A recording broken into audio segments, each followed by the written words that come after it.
নমস্কার বন্ধুরা, আমার চ্যানেল চন্দ্রিমারা অ্যাস্ট্রোলজিতে আপনাদেরকে আবার আরেকবার অনেক অনেক স্বাগতম। তো আমার গুরুর চরণে প্রণাম জানিয়ে আপনাদের সঙ্গে আলোচনা শুরু করছি। আজকে আমি কুম্ভ রাশির 7.5 তৃতীয় চরণ, থার্ড ফেজ শুরু হয়েছে 29শে মার্চ থেকে। গত 29শে মার্চ থেকে সেই নিয়ে আলোচনা করব, তার প্রভাব, তার ভালো মন্দ দিক নিয়ে আলোচনা করব। আশা করি আপনাদের উপকৃত হবেন, আপনাদের ভালো লাগবে আমার আলোচনা। আর কি জানতে চান, কি কি নিয়ে আলোচনা করব নেক্সট, সেই আমার কমেন্ট বক্সে জানাবেন। তাছাড়া আমার একটা ব্যক্তিগত নাম্বার কিন্তু ডেসক্রিপশন বক্সে দেওয়া থাকলো। আপনারা অনেক ধরনের কোয়েরি করছেন, কোশ্চেন করছেন, ব্যক্তিগত চার্ট বিচার, রাশি লগ্ন ইত্যাদি ইত্যাদি ইত্যাদি বিভিন্ন রকম কোয়েরি থাকছে, কিন্তু সময়ের অভাব এবং প্রত্যেককে উত্তর দেওয়া কমেন্টে কিন্তু সম্ভব হয়ে ওঠে না। তার জন্য কিন্তু আমার একটা কন্ট্যাক্ট নাম্বার থাকলো ডেসক্রিপশন বক্সে, প্রয়োজনে কিন্তু আপনারা যোগাযোগ করতে পারেন। তো কুম্ভ রাশি 7.5 তৃতীয় চরণ আজকের আলোচ্য টপিকস। কুম্ভ রাশি জানি, যার লর্ড বা স্বামী হলেন স্যাটার্ন, অর্থাৎ শনি মহারাজ কিন্তু এই রাশির অধিপতি। এবং 7.5 কিংবা ধাইয়া আপনারা জিজ্ঞেস করেন লগ্ন না রাশির কোন ক্ষেত্রে প্রযোজ্য, অবশ্যই কিন্তু মানে চন্দ্রের যে অবস্থান অর্থাৎ রাশির উপরেই কিন্তু 7.5টা হয়ে থাকে। 7.5কে ক্যালকুলেশন করা হয় রাশি থেকে, কখনই লগ্ন থেকে নয়। সুতরাং আপনার লগ্ন যাই হোক না কেন সেটা কিন্তু এক্ষেত্রে বিবেচ্য নয়। আপনার রাশি যদি কুম্ভ হয়ে থাকে তবে কিন্তু এই 7.5 প্রভাব আপনার উপরে পড়ছে বা চলছে। 7.5 তৃতীয় চরণ অর্থাৎ আগে আমরা জানি আড়াই অর্থাৎ 7.5 7.5 ইয়ার্স। এই যে ভীষণ স্লো মুভিং প্ল্যানেট শনি, একজন বৃদ্ধ গ্রহ, একটা ওল্ড প্ল্যানেট, যে কিনা খুব ধীরে ধীরে সৈন্যই তার মুভমেন্ট, ঘুরিয়ে তার চলা। সে গত 5 বছর আপনার রাশির দ্বাদশী ছিল, তারপর আপনার রাশির উপরে, এবং সে এখন রাশির দ্বিতীয়ভাবে অর্থাৎ লাস্ট চরণ, একদম থার্ড ফেজ।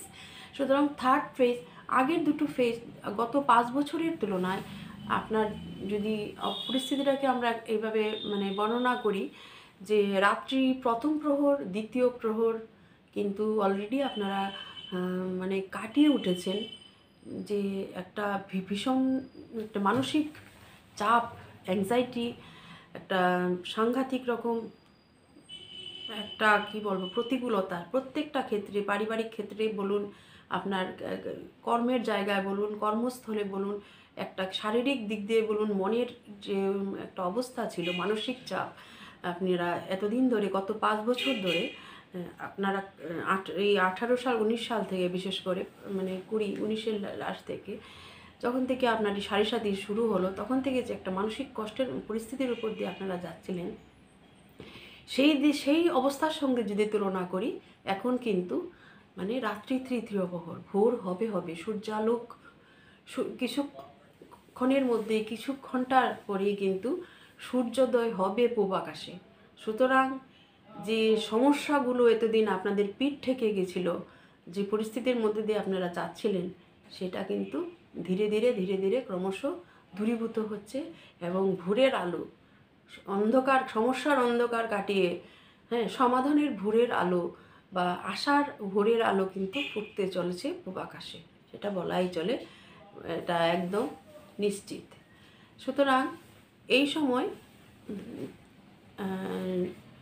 শনি আপনার রাশিকে অতিক্রম করে দ্বিতীয় স্থানে অবস্থান করছে।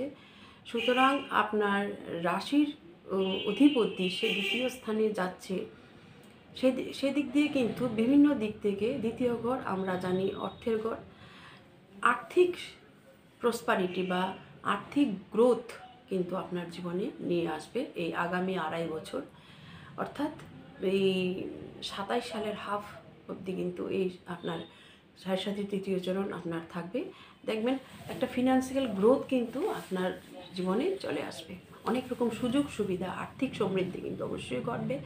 সঙ্গে সঙ্গে দ্বিতীয় ঘর আপনার পরিবার, পরিবারের সঙ্গে একটু বৈচারিক মতবাদ, একটু বন্ডিং ইস্যু, কিছু কিছু মতের অমিল, যে আপনার যে ফ্যামিলিতে আপনারা বিশেষ করে আপনি আপনার জন্ম হয়েছে, আপনি জন্ম নিয়েছেন, অর্থাৎ আপনার কাকা জেঠু ভাই বোন মা বাবা সবার সঙ্গে কিন্তু একটু সমস্যা আসতে পারে। আমি এখানে পরিবার বলতে স্ত্রী সন্তানকে বোঝাতে চাইছি না, আমি আপনার যে পরিবারে আপনি জন্মেছেন অর্থাৎ সেকেন্ড হাউস, সেই ফ্যামিলির মেম্বার্সদের সঙ্গে কিন্তু আপনার কিছুটা সমস্যা আসতে পারে, কিছুটা ভুল বুঝাবুঝি ক্রিয়েট হতে পারে, যেহেতু এখানে শনি মহারাজ বসেছেন আপনার দ্বিতীয় স্থানে, অর্থাৎ আপনার পরিবারের স্থানে।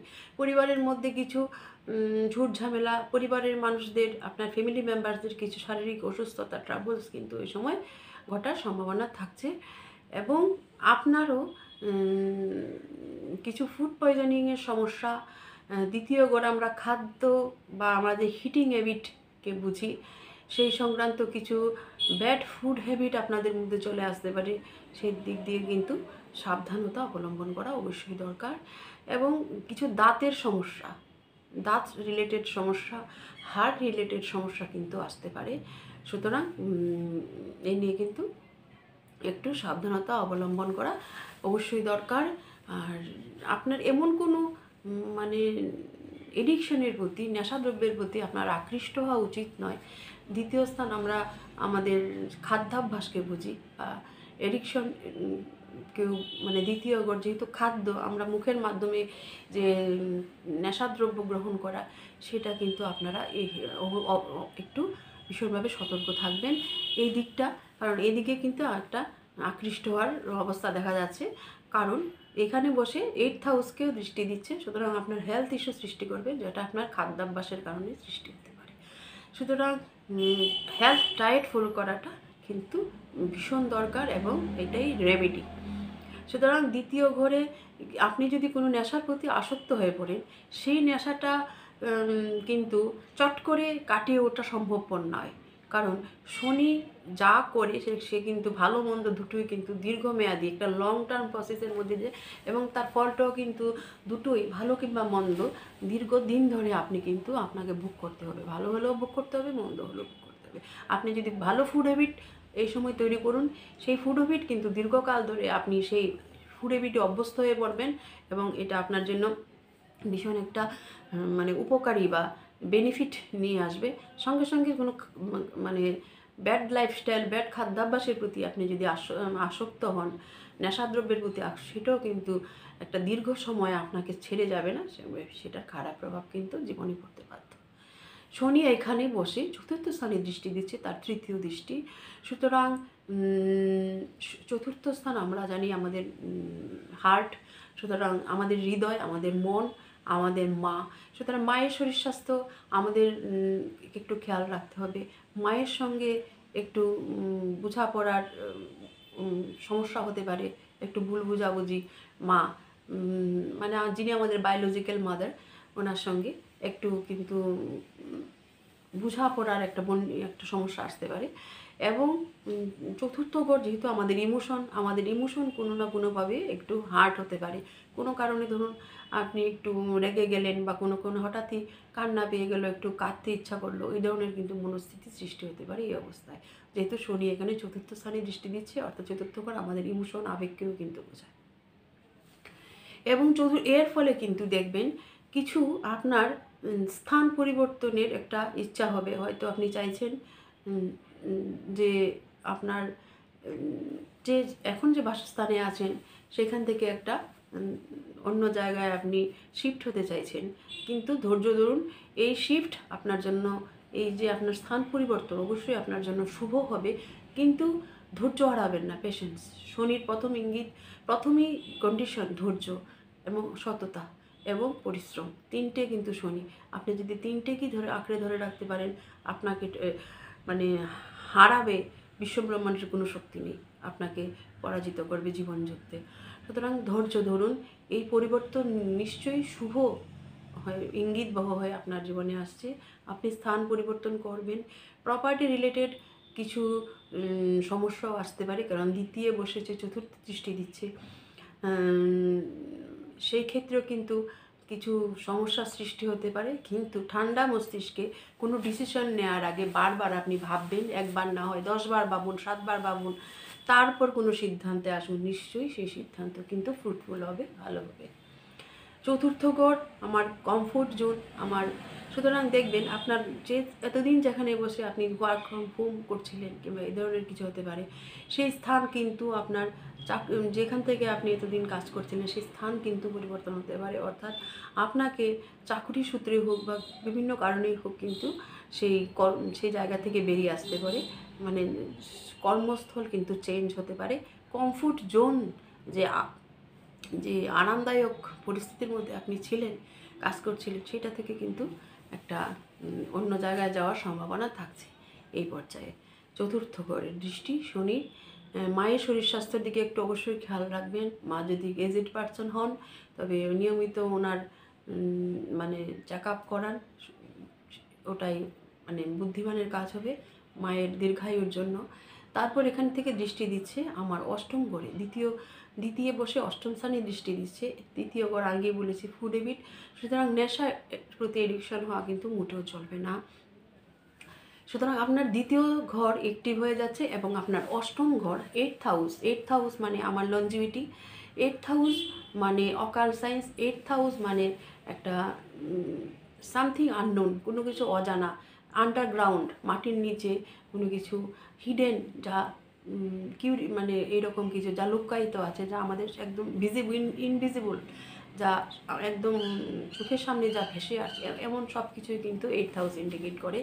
সুতরাং প্লিজ নেশাসক্ত হবেন না। সেকেন্ড মানে আপনার ফুড হ্যাবিট সেকেন্ডে বসে এইটথের দৃষ্টি দিচ্ছে, সুতরাং শরীর স্বাস্থ্যের খেয়াল রাখা কিন্তু এক্ষেত্রে বিশেষ জরুরি হয়ে উঠবে। আপনার ডেলি বিভিন্ন ধরনের শরীরচর্চার সঙ্গে আপনি যুক্ত হয়ে যেতে পারেন। আপনি যোগা কেন্দ্রে জয়েন করতে পারেন, নিয়মিত যোগাভ্যাস, নিয়মিত মানে একটা সুন্দর একটা healthy food diet follow up করা এবং একটা ডিসিপ্লিন মেনটেন করে। সবচেয়ে বড় শনি মানে ডিসিপ্লিন, সে কিন্তু ভীষণ ডিসিপ্লিন মেনটেন করে চলে, আরেকটা খুব ধীরে ধীরে চলে। সুতরাং ধৈর্যের কিন্তু ভীষণ দরকার, ধৈর্য হারিয়ে ফেললে কিন্তু হবে না। প্যাশেন্স, এইটথ হাউস যেহেতু অকাল সায়েন্স, আপনারা যারা অকাল সায়েন্সের সঙ্গে যুক্ত, জ্যোতিষী প্রফেশন হিসাবে আপনারা অ্যাস্ট্রোলজিকে বেছে নিয়েছেন, প্রফেশন হিসাবে আপনারা গবেষণাকে বেছে নিয়েছেন, যারা মাইনিং ইঞ্জিনিয়ারিংয়ের সঙ্গে যুক্ত, যারা গবেষণা করছেন, পিএইচডি করছেন, তাদের জন্য কিন্তু অত্যন্ত শুভ ফ্রুটফুল হয়ে উঠবে এই সময়টা। কারণ শনি দ্বিতীয় বসে আপনার অষ্টম ঘরকে দৃষ্টি দিচ্ছে এবং আপনি এই সময়ে কিন্তু এইসব ফিল্ডে যারা আছেন এবং যারা ধরুন বিভিন্ন রহস্য উন্মোচন করছে, বিভিন্ন সিআইডি, সিবিআই ইত্যাদি গোয়েন্দা বিভাগের সঙ্গে যুক্ত কাজ করছেন, তাদের জন্য কিন্তু ভীষণ ফ্রুটফুল হবে এই টাইমটা, যেহেতু অষ্টমী দৃষ্টি দিচ্ছে। আর যত আপনি শরীর স্বাস্থ্যের প্রতি কেয়ারিং হয়ে উঠবেন নিজের এবং আপনার পরিবারের, আপনাদের কিন্তু সুস্বাস্থ্য লাভ করবেন এবং দীর্ঘজীবন লাভ করবেন। কারণ এইটথ হাউস কিন্তু আমাদের লঞ্জিভিটি, আমাদের দীর্ঘায়ুকেও বোঝায়। আর এই এইটথ হাউস কিন্তু মনে রাখবেন ইনহেরিটেন্স থেকে প্রাপ্ত আমাদের যে প্রপার্টি, মানে উত্তরাধিকার সূত্রে সম্পত্তি লাভ নিয়ে যদি কোনো জটিলতা সৃষ্টি হয়ে থাকে, এতদিন ধরে কোনো প্রপার্টি লাভ করতে অসুবিধা হচ্ছিল, সেক্ষেত্রে কিন্তু খুব ইজিলি এই সমস্যার সমাধান হয়ে যাবে। কোনো প্রপার্টি কিন্তু লাভ করার যোগ দেখা দিচ্ছে, উত্তরাধিকার সূত্রে কোনো প্রপার্টি। আর এখানে বসে শনি এইটথ হাউসে দৃষ্টি দিচ্ছে, সুতরাং আপনার এইটথ হাউস আপনার ইনলস থেকে অর্থাগম হতে পারে। পাশাপাশি ইনলস আপনার যে শ্বশুর বাড়ি, আপনি মেল হোক না ফিমেল হোক, যাই হোক না কেন, তাদের শরীর স্বাস্থ্যের প্রতিও কিন্তু আপনি একটু খেয়াল রাখবেন। কারণ এখানে কিন্তু স্যাটার্ন দৃষ্টি দিচ্ছেন, অ্যাসপেক্ট দিচ্ছেন, সুতরাং তাদের হেলথের ইস্যু সৃষ্টি হতে পারে, সেই সম্বন্ধে একটু কেয়ারিং হবেন এবং আপনার শরীর স্বাস্থ্য এবং অকাল সায়েন্সের প্রতি আপনাদের আকর্ষণ বেড়ে যাবে। আপনারা নিয়মিত ভীষণ গভীরভাবে বিশ্বাস করতে থাকবেন যে হ্যাঁ অবশ্যই একটা সামথিং, একটা হিডেন এনার্জি বা একটা সত্যি করে কিছু একটা এক্সিস্ট করে যা আমরা খালি চোখে দেখতে পাই না। এই ধারণা কিন্তু আপনার প্রতি আপনার মানে দৃঢ় হয়ে উঠবে। আর এই আগামী 2.5 বছর কিন্তু শনি এই 8th হাউসে দৃষ্টি দিবে। সুতরাং 8th হাউস কিন্তু শেয়ার বাজারকে অনেক সময় ইন্ডিকেট করে। যাদের শেয়ার বাজারের সঙ্গে যুক্ত থেকে আপনাদের সোর্স অফ ইনকাম হয়, তাদেরও কিন্তু আয় উন্নতির সম্ভাবনা দেখা যাচ্ছে এই সময়টা। শেয়ার বাজার কিন্তু ভালো ফল হবে বা আপনার ব্যাংক ব্যালেন্স বৃদ্ধি করবে, একটা যোগ সৃষ্টি হচ্ছে। এবং আগে বললাম আপনার মানে ইনহেরিটেন্স থেকে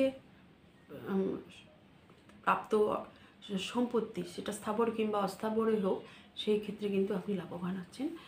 শনি আরেকটা দৃষ্টি দিচ্ছে কোথায়? আপনার একাদশ ঘরে। সুতরাং দ্বিতীয় বসে এই একাদশ ঘরের দৃষ্টি, মনে রাখবে শনি কিন্তু আপনার দ্বাদশপতিও।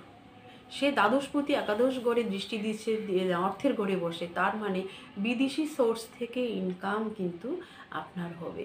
আপনারা যদি কোনো এমএনসির সঙ্গে যুক্ত হন, কোনো বিদেশি সোর্স থেকে আপনাদের ইনকাম হয়, ধরুন আপনি কোনো সোশ্যাল ইনফ্লুয়েন্সার হন, ইউটিউব ইত্যাদি ইত্যাদি, যারা যেগুলো মানে সোর্স অফ ইনকামের ডলারে আসে আপনাদের, সেই ক্ষেত্রে কিন্তু আপনাদের আর্থিক উন্নতি অবস্থা ভালো দেখাচ্ছে আগামী 2.5 বছর।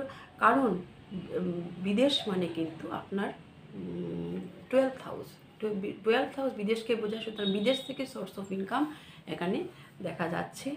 এবং বৃহস্পতিও কিন্তু আপনার 11th হাউসে দৃষ্টি দিচ্ছে, এখানে বসে মিথুনে বসে।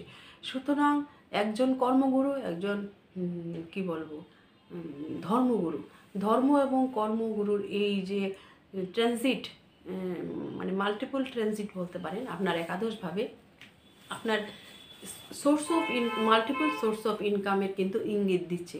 সুতরাং আয় উন্নতির একাধিক উৎস কিন্তু এই সময়টা গড়বে। বিশেষ করে আগামী 1 বছর 26 সাল এর মে মাস অবধি কিন্তু বৃহস্পতিও দৃষ্টি দিচ্ছে আপনার একাদশভাবে। এবং সঙ্গে সঙ্গে কিন্তু শনি মহারাজ অলরেডি দৃষ্টি দিচ্ছে। সে আপনার রাশির অধিপতি এবং আপনার দ্বাদশ ঘরেরও অধিপতি। সুতরাং বিদেশি সোর্স থেকে ইনকাম এবং মাল্টিপল সোর্স অফ ইনকাম দেখবেন অবশ্যই কিন্তু এই সময়টা ঘটবে। সুতরাং এবং যারা অকাল্টের সঙ্গে যুক্ত, তাদেরও কিন্তু এই দৃষ্টির ফলে মানে ইনকাম বৃদ্ধি পাওয়ার সম্ভাবনা বা ইনকাম হওয়ার সম্ভাবনা থাকছে। আর ওভারঅল ভালোই এই সময়টা আপনার কাটবে। একাদশ ঘর কিন্তু মে মাসের পর থেকে কিন্তু বৃহস্পতির দৃষ্টি এখানে আপনার একাদশ ঘর থেকে সরে যাবে, কারণ বৃহস্পতি তখন কর্কটে প্রবেশ করবে। সুতরাং তখন কিন্তু শনি মহারাজ একাই আপনার একাদশভাবে দৃষ্টি দিচ্ছে। তখন কিন্তু আবার মানে 1 বছর, আগামী আরও 1.5 বছর, 1.5 ইয়ার্স কিন্তু থেকে গেল আপনার 7.5। ওই সময়টা কিন্তু আপনি আবার একটু ট্রাবলসের মধ্যে আসতে পারেন। মানে আমি সেটা বলছি 2026-এর মে মাসের পর থেকে সময়টা, তখন আবার একটু আপনি সাবধানতা অবলম্বন করেন। অবশ্যই ডিসিপ্লিন মেনটেন করুন, হার্ডওয়ার্ক করুন, ভালো ফুড হ্যাবিট আপনি ফলো আপ করুন, যোগা কেন্দ্রে ভর্তি হয়ে যান, ফিজিক্যাল এক্সারসাইজ করুন, শরীর স্বাস্থ্যের দিকে পরিবারকে একটু খেয়াল রাখুন, নিজের শরীর স্বাস্থ্যের খেয়াল রাখুন। অবশ্যই অবস্টাকলসগুলো যেগুলো আসবে নিশ্চয়ই আপনারা সহজেই ওভারকাম করতে সম্ভব হবে। সুতরাং ভীষণই ভালো একটা সময় কিন্তু আপনাদের জন্য আসতে চলছে। আগামী মানে গত 30 বছরের পর আবার আপনি সেই গোল্ডেন অপরচুনিটিটা পেতে চলছেন আপনার রাশির দ্বিতীয় এই শনির অবস্থান। সুতরাং প্রত্যেকটা মুহূর্তকে ভালো করে এনজয় করুন, ভালো করে ইউটিলাইজ করুন। কীভাবে? শনি কিন্তু ডিসিপ্লিন, হার্ডওয়ার্ক, অনেস্টি, এই 3টি শর্তের উপর, এবং প্যাশেন্স, ধৈর্য, এই 4টি শর্ত আপনি ভীষণভাবে মানে মেনটেন করার চেষ্টা করুন। শনি নিশ্চয়ই এমন কিছু আপনাকে দিয়ে যাবে যা আপনি কল্পনারও করেননি। আপনার কল্পনার থেকে অনেক অনেক বেশি কিন্তু আপনাকে যাওয়ার আগে দিয়ে যাবেন। সুতরাং অনেক শুভকামনা রইল, অনেক কংগ্রাচুলেশনস, অনেক শুভেচ্ছা রইল এই ভালো গোল্ডেন অপরচুনিটির জন্য। হার্ড ওয়ার্ক করুন, ঈশ্বরের প্রতি বিশ্বাসী হয়ে উঠুন। এগুলো যে বললাম যে আপনার লাইফস্টাইল, এটাই কিন্তু রেমেডিস। আলাদা করে কোনো প্রতিকার ধারণ করার ব্যাপারটা আমার ঠিক বুদ্ধিতে আসে না। আমাদের লাইফস্টাইলে কিন্তু আমাদের প্রতিকার। আর হনুমান চল্লিশা পাঠ করুন, শনি মন্ত্র জপ করুন শরীর স্বাস্থ্যের জন্য, এবং মেডিটেশন করুন। মাইন্ড ফোকাস করুন, যেহেতু চতুর্থ দৃষ্টি দেবে, মনের মধ্যে একটা উথাল পাথাল কিন্তু সৃষ্টি হবে, একটা মনোসংযোগের একটা দৃষ্টি হবে, মন একটু ডিস্ট্রাক্ট হয়ে যাওয়ার, কোনো জায়গায় মন মানে মনোসংযোগ করতে একটু অসুবিধার সৃষ্টি হতে পারে। সেই ক্ষেত্রে কিন্তু খুব ভালো উপায় কিংবা মেডিসিন আপনার মেডিটেশন যদি আপনি করতে নাও পারেন, কী জিনিস মেডিটেশন আমি বুঝতে পারছি না, আপনার আরাধ্য দেবতা, আপনার ইষ্ট দেবতা, তার দিকে আপনি 1 মিনিট 2 মিনিট 3 মিনিট যতটুকু সম্ভব হয় সময় দৃষ্টি তাকিয়ে থাকুন। আপনি তার শরণাপন্ন, সে এই মনোভাব শুধু যে আমি তোমার শরণাপন্ন, তুমি যাই বুঝো, যা ভালো বুঝো তাই করো। কারণ ওনার চেয়ে আপনার ইষ্ট, আপনার আরাধ্যর চেয়ে ভালো আপনি আপনি আপনার ভালো কিন্তু আর পৃথিবীতে কেউ বুঝতে পারে না। এই বিশ্ব ব্রহ্মাণ্ডে ওনার চেয়ে ভালো কিন্তু আর কেউ বুঝবেন না। সুতরাং আপনার ওনার কাছে সারেন্ডার করুন, আপনার আরাধ্যের কাছে আপনি নিজেকে সারেন্ডার করুন। আর শনিবার নীল জামা কাপড় পরুন, অবশ্যই তার কাছে সম্পূর্ণ আত্মসমর্পণ করুন, সারেন্ডার করুন। তার চোখের দিকে তাকিয়ে থাকুন আর ভাবুন যে তোমার শরণাপন্ন আমি, তুমি যা ভালো বুঝো তাই করো। দিনে 2 মিনিট 5 মিনিট সকাল সন্ধ্যায় অভ্যাস করুন।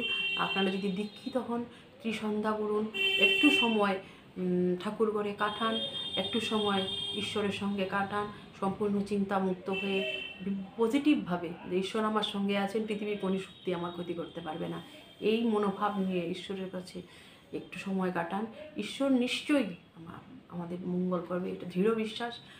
ঈশ্বরের আশীর্বাদ, আপনার ইষ্টদেবের আশীর্বাদ, আপনার গুরুর আশীর্বাদ আপনার জীবনে বর্ষিত হোক, এই অনেক অনেক শুভেচ্ছা রইল। ঈশ্বরের কাছে শুধু এই প্রার্থনা, অনেক শুভেচ্ছা শুভকামনা রইল। অনেক অনেক ধন্যবাদ। জয় দোয়াবলী।